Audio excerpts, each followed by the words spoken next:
এই যে আমাদের বার্থডে বয়। হ্যালো এভরিওয়ান, কি অবস্থা সবার? আজকের ভিডিওতে আমি আপনাদের সাথে শেয়ার করব আমার ছেলের জন্মদিন উপলক্ষে আমি কিভাবে ঘরোয়াভাবে আয়োজন করেছিলাম। এখানে আমার ছেলে ওর ফ্রেন্ডের সবাইকে গিফট দেবে, মানে স্কুল ফ্রেন্ডদের। তার জন্য এখানে গুডি ব্যাগ রেডি করছে। আমি ওকে একটু হেল্প করছিলাম, আর ও এই যে এখানে সবগুলো ব্যাগ রেডি করে রেখেছে। ওদের সেকশনে 30 জন স্টুডেন্ট, তো এখানে ও 30টাই গুডি ব্যাগ রেডি করে রাখলো।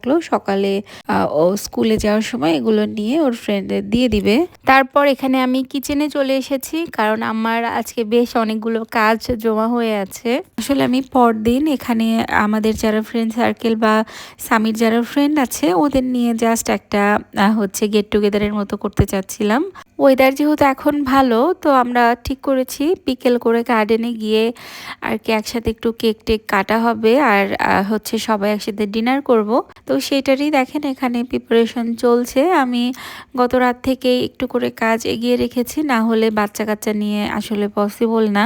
যদিও এখানে হাজব্যান্ড আমাকে একটু করে হেল্প করে দিচ্ছিল, না হলে তো আমার পক্ষে আরো পসিবলই হতো না। আমি বিরিয়ানি করছি, তো বিরিয়ানিটা মোটামুটি ওইদিকে রেডি করে রেখে বিকেলে নাস্তার প্রিপারেশন করছিলাম আমি এখানে। তো নাস্তার জন্য আমি এখানে চিকেন ফ্রাই করে নিয়েছি, আর সাথে সমোচা পাকোড়া এগুলাই থাকবে। তো এখানে আমি মোটামুটি সবকিছুই প্রায় গুছিয়ে নিয়েছি। বাকি ভাজাভুজির কাজগুলো হাজব্যান্ডের হাতে ধরিয়ে দিয়ে আমি একটু রেডি হয়ে নিলাম।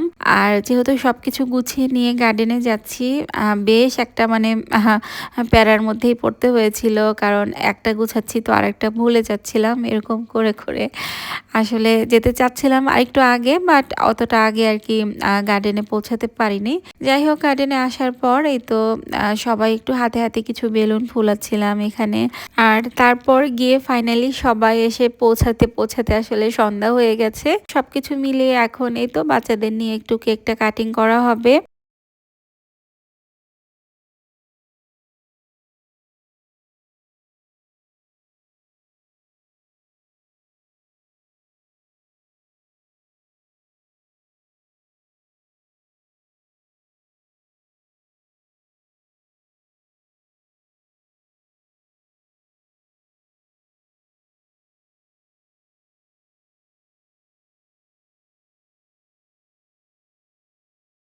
তো এখানে যেহেতু সামিরই বার্থডে, ওর পছন্দ মতোই কেকটা আমি অর্ডার করেছিলাম।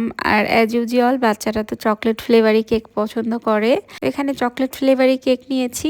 আর কেকটা বের করতে সব বাচ্চাদের একটাই চিন্তা, কখন উপরের টপিংগুলো ওরা ভাগাভাগি করবে। তো কোনো রকম এই তো ওদেরকে নিয়ে একটু দু একটা ছবি টবি নিয়ে রাখলাম, তারপরে ফাইনালি গিয়ে কেক কাটিং করলাম।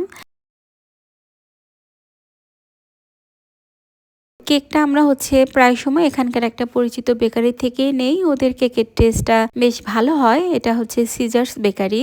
আবুধাবিতে যারা আছেন তারা তো অবশ্যই জানেন। তো কেক খাওয়ার সাথে সাথে এখন বিকালে নাস্তা খাওয়ার পালা চলছে। আর এটা কুনাফা, এক ভাবির হাতের স্পেশাল কুনাফা। আমার আসলে অনেক দিন ধরেই কুনাফাটা খেতে ইচ্ছে করছিল। ফাইনালি আজকে ভাবিও বানানোর টাইম পেয়েছে।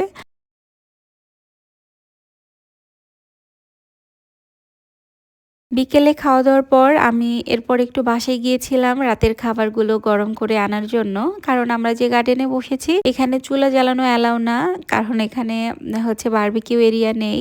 আর এই তো রাতের খাবারে আমি বিরিয়ানি করেছিলাম, সাথে ডিম ভুনা। আর এখানে একটা ভাবি আমের একটা চাটনি করে নিয়ে এসেছিল বিরিয়ানির সঙ্গে খাওয়ার জন্য, আর সাথে সালাদ ছিল। সব মিলিয়ে এখন একসাথে সবাই খাওয়া দাওয়া করা হচ্ছে। তো এই তো এভাবেই আমার ছেলের জন্মদিনের খুশিটা আমি সবার সাথে একটু হলেও ভাগাভাগি করে নিয়েছিলাম। আর আপনারাও দোয়া করবেন ওর জন্য। সবাই অনেক অনেক ভালো থাকবেন। আল্লাহ হাফেজ। আসসালামু আলাইকুম।